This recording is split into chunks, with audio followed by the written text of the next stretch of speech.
মানুষের পরিবার থেকে, মানুষের সংসার থেকে অভাব দূর না হওয়ার পিছনে মাত্র 4টা কারণ দায়ী থাকে।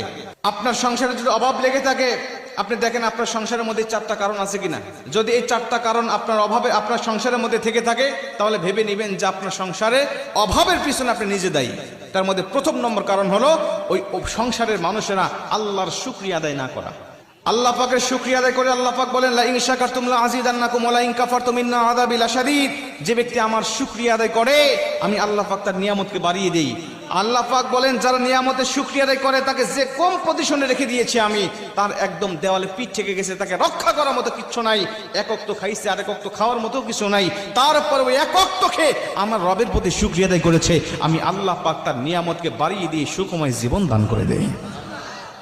আর যদি ওই অবস্থার মধ্য থেকে সে না শুকরি করে, তাহলে আমি আল্লাহ পাক তার নিয়ামতটাকে আস্তে আস্তে ছিনিয়ে নিই। এর জন্য শুকরিয়া করবেন, দেখবেন যে আল্লাহ পাক অটোমেটিক আপনার নিয়ামতকে বাড়িয়ে দিয়েছে। 2 নম্বরে, মানুষের অভাব পিছনে না ছাড়ার পিছনে সবচেয়ে বেশি ভয়ঙ্কর যে কারণটা, সেটা হলো পরিবারের সদস্যরা 5 ওয়াক্ত নামাজ না আদায় করা। এবং হাদিসে এটাও এসেছেন, অনেক মানুষ নামাজ পড়ে কিন্তু মনোযোগের সাথে নামাজ না পড়া। এটা হলো অভাবের আরেকটা কারণ। আপনি 5 ওয়াক্ত নামাজ পড়বেন কন্টিনিউ এবং মনোযোগের সাথে নামাজ পড়বেন, আল্লাহ পাক আপনাকে উত্তম রিজিকের ব্যবস্থা করে দিবেন। 3 নম্বরে, নবীজি সাল্লাল্লাহু আলাইহি ওয়াসাল্লাম বলেন, ওই ঘরে রহমত বরকত না ঢোকার পিছনে মেইন আরেকটা দায়ী থাকে, সেটা হলো ঘরের মধ্যে ছবি মূর্তি দিয়ে পরিপূর্ণ রাখা এবং ঘরের মধ্যে নাপাকযুক্ত ময়লাযুক্ত জিনিসপত্র রাখা। কয়জন ব্যক্তির ঘরে এরকম আছেন যার ঘরে ছবি নাই, মূর্তি নাই? এরকম কয়জন ঘরের ব্যক্তি দেখাতে পারবেন বলেন? অধিকাংশ মাহফিলে গেলে আমাদেরকে ঘরের মধ্যে বসতে দেয়, দেখি দেওয়ালে চতুর্দিকে ছবি টানানো আছে।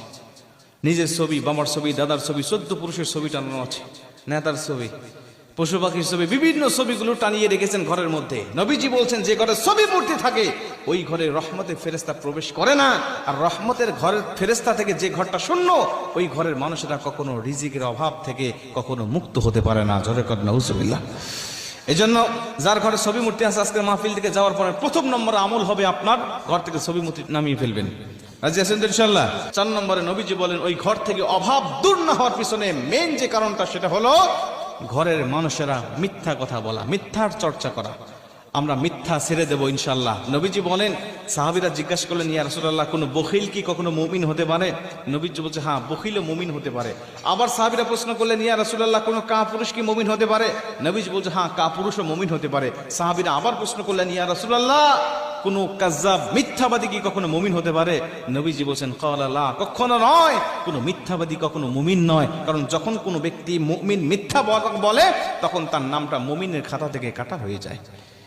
এই জন্য মিথ্যা কথা পরিহার করবো ইনশাআল্লাহ। আল্লাহ আমার রিজিকের মধ্যে বরকত দান করবে, আমার সংসারের মধ্যে বরকত দান করবে, জীবনের মধ্যে বরকত দান করবে, হায়াতের মধ্যে বরকত দান করবে ইনশাআল্লাহ। আল্লাহ